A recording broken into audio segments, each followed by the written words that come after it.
Your mother was a seaman. There's a heavy thunk against the hull. What the fuck? I stagger, knocked off balance for a second. Did we hit a deadhead? The ocean is a sheet of glass, flat calm, but the alarm is screeching.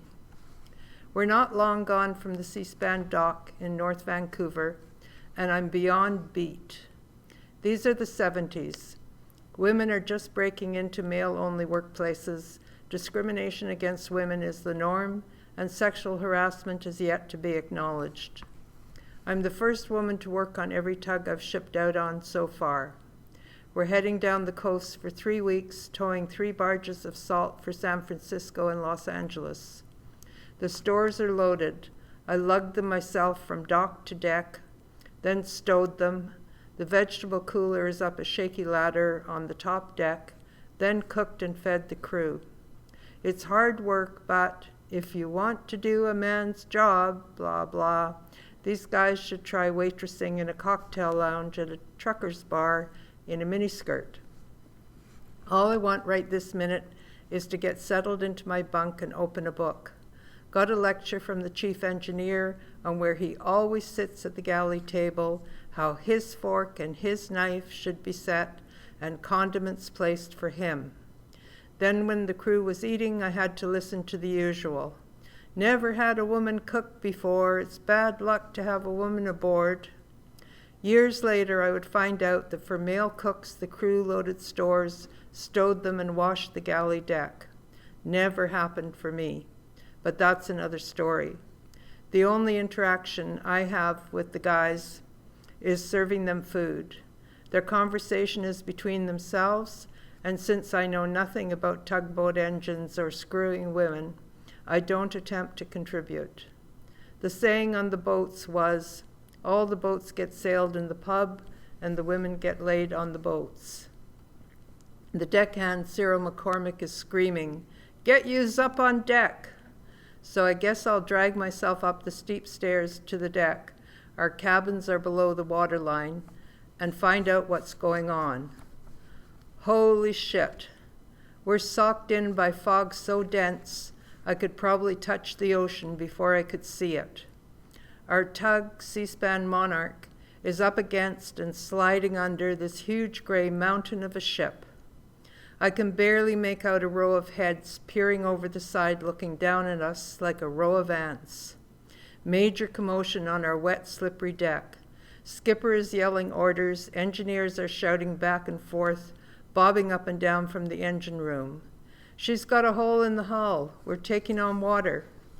Deckhands are bashing away at the rusted gear on the lifeboat, and it's full of empty booze bottles.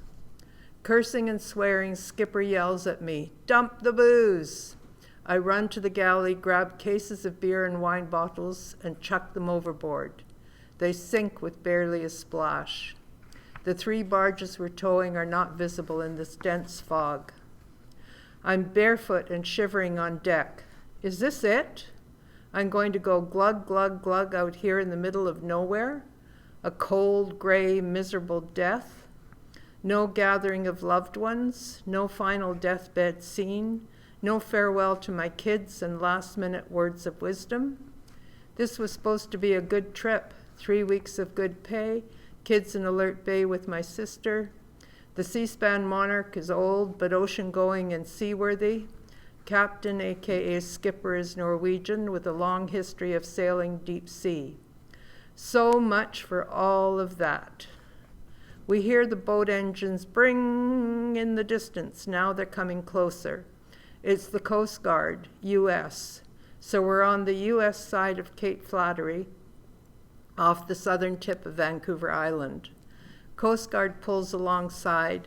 Engineers have been able to pump out the water, so we're not listing towards the ship anymore. Still bloody close. Lots of conflab between the skipper, engineers, and Coast Guard. Looks like the big ship is reversing away from us. Engineers determine we're okay to get ourselves back to Victoria. Another tug will come and pick up the barges. Off goes the Coast Guard. Zoom! We're watching as the big mountain of a ship fades into the fog.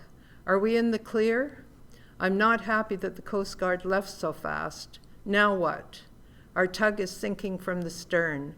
Crew is flapping all around, screaming, shouting, yelling obscenities, flying. We don't know what's happening, but our tow line seems to be disappearing down into the ocean, or as much as we can see in this fog. Now deckhands are going to cut the tow line, and that's dangerous. Crew members have been killed doing that when it whips back on them.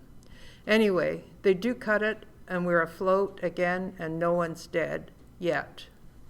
Seems the big ship had a bulbous bow. They reversed away from us, all good, and then went forward once they thought they were clear and got foul of our tow line, dragging us down by the stern. Skipper calls to me, "Did you really dump the booze?" East Coaster deckhand Cyril has almost lost his voice from yelling and screaming. "I'm never sailing on one of them fucking sardine cans again. When I gets off here, I'm going to get myself 2 whores, hoist them up on me shoulders and start walking. When I get somewhere, someone asks me, 'What's them things on your shoulders?' That's where I'm going to stay. No more fucking sardine cans." We're safe, limping slowly back to Victoria. The barges have been picked up, engineers getting some well-deserved sleep. And me, well, I just heard there are 7 lawyers flying out to the Monarch in the morning and will be traveling back to Victoria with us. I wasn't told directly, I'm just the cook, and now I'll have 7 extra mouths to feed. Apparently they're coming to take everyone's statement. The big mountain of a ship has been arrested in Vancouver Harbor pending investigation into the accident. The Monarch has a big hole in the port side bulkhead, temporarily patched up. Of course, the guys are muttering and glaring at me. It's because we had a woman aboard that this happened. It's bad luck. I shout back, "It's because you had a woman aboard you didn't sink, assholes." The crew are on regular watches, 6 hours on, 6 hours off, so that part of meal planning isn't any different.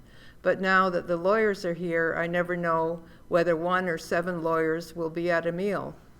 Lots of legal blathering going on amongst them, and up to this point, not a single person has spoken a word directly to me. Oh, Cyril did ask me how I was doing.